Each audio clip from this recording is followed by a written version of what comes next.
弟兄姊妹平安。刚刚在韩国又发生了一起非常严重的一个空难，那么这个空难呢，又引起了人们对于波音公司的产品的安全性的质疑。波音公司的产品的安全性已经是一个老问题，多年来一直被人们来诟病。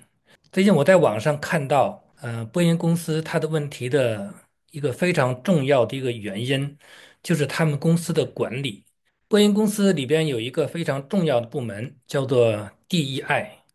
那 DEI 呢，现在是在美国、加拿大这边非常流行的一个理念，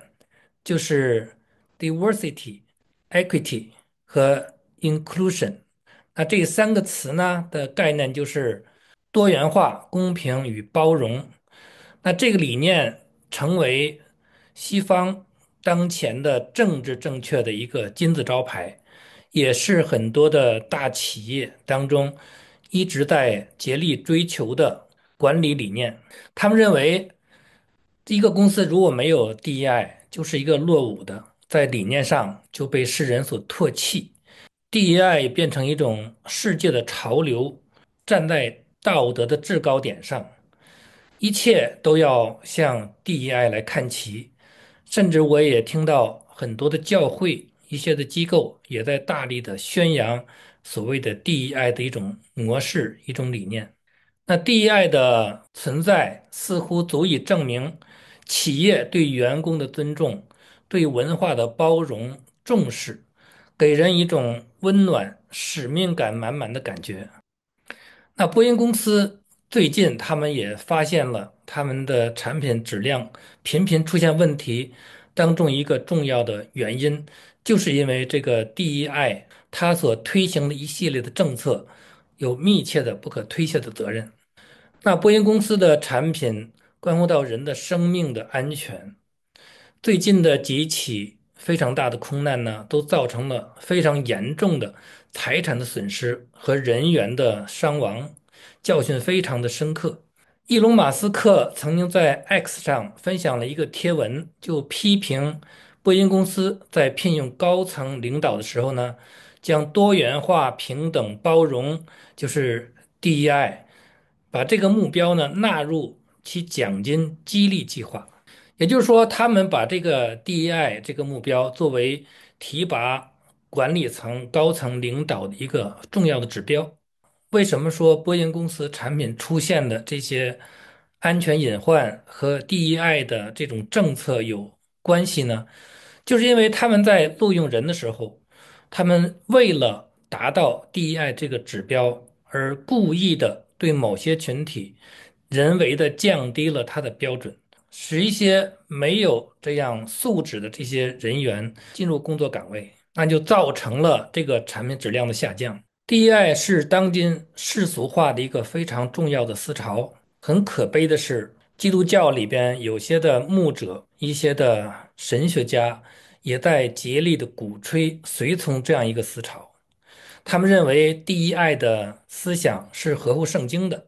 是合乎神的真理的。那我今天就想在这里边跟大家分享 DEI 的思想，不但不符合圣经真理，反而是反圣经的一种世俗的思潮。首先说 diversity，diversity 就是多元化，就是每一个不同的群体、不同的种族都同样有机会参与。也就是说，不同的群体、不同的种族都应该享有同样的机会。神不偏待人，世界上的每一个民族、每一个国家都有基督徒，都有教会，只要他愿意认罪悔改，愿意接受耶稣为救主，他都能够得救，都能够将来有机会上天堂。在救恩这上边，神是不偏待人的，这就是最大的一个 diversity 在圣经当中的一个体验，就是神接纳世界上所有的民族、不同的人都能够因信耶稣而能得救。现在推行的 DEI diversity 则是人为的，为了达到这个 diversity 而故意的降低对某些少数群体的标准。那波音公司就是这样，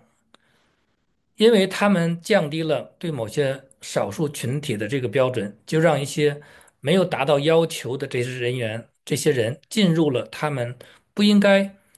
不能承担的岗位，所以造成了这个产品系统性的存在缺陷。那好在他们现在认识到这个问题的严重性，他们决定要废除这个 DEI 的这个部门。但是我相信这个过程呢是不容易的，一定会遇到很多的挑战、阻力，会来自世界上的和来自政治上的压力。另外一个就是 equity，equity 呢就是公平，DI 他们鼓吹公平，就是所有的不同的族裔、不同的人群都应该享有一个平等的一个权利。但是呢，实际上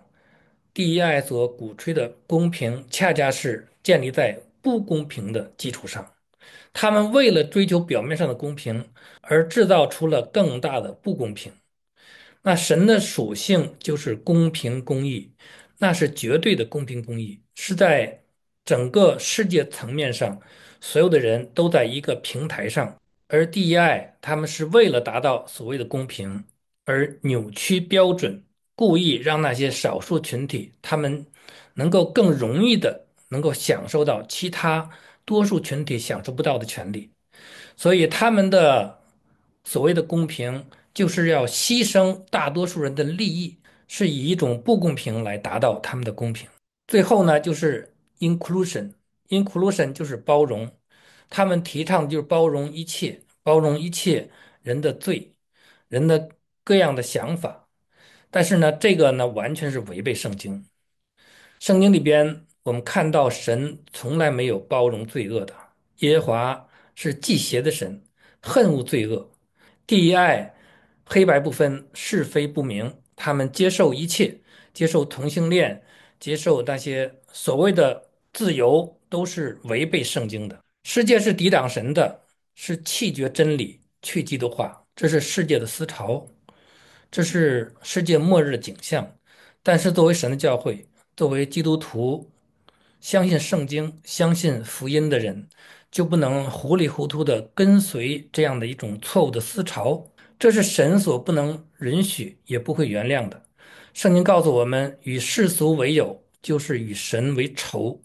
求神光照我们，让我们真正信耶稣的人，不要被这些世俗的抵挡神的这种思潮所影响，让我们能有从神来的智慧，清晰的分辨，不要随从错误的思想，做错误的事。